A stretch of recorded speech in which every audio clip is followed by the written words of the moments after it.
Conférence des ministres de l'éducation Afrique-Turquie. Le ministre de l'éducation nationale et de la formation professionnelle, Mustafa Mohamed Mahamoud, se trouve à Istanbul, en Turquie, où se tient une conférence Afrique-Turquie sur la place prépondérante de la Turquie en matière d'enseignement.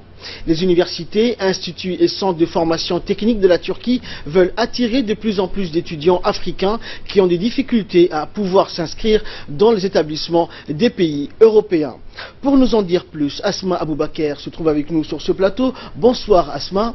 Donc la Turquie, Asma, se place en leader des pays en développement dans ce domaine. Oui, effectivement. Alors, lors de cette conférence des ministres de l'éducation de la Turquie et des pays africains qui s'est tenue à Istanbul, hier, le ministre de l'éducation nationale et de la formation professionnelle s'est longuement entretenu avec son homologue turc, Ismet Yilmaz, avec lequel il a abordé différents points du protocole d'accord signé entre nos deux pays en février dernier. C'était à Ankara.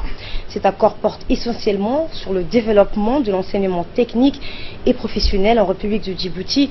Et à travers cet accord, la Turquie s'est engagée à équiper le futur centre de formation de Balbala, qui se spécialisera dans le domaine du transport et de la logistique, et que le centre d'hôtellerie d'Arta, tourné vers la restauration et le tourisme, la formation de nos jeunes diplômés du lycée industriel et commercial le LIC, et l'échange d'expertise dans le domaine des nouvelles technologies d'information et de télécommunications ont été également discutés. Et cette conférence a été clôturée hier par le Premier ministre turc Binali Yildirim, qui, après avoir chaleureusement remercié les ministres africains pour leur participation à cette conférence et leur contribution au débat, il a indiqué dans un message de clôture qu'il appartenait désormais au ministère turc de l'éducation ainsi qu'aux différentes organisations de coopération et de coordination d'œuvrer le plus rapidement possible à la mise en œuvre des accords avec les pays africains.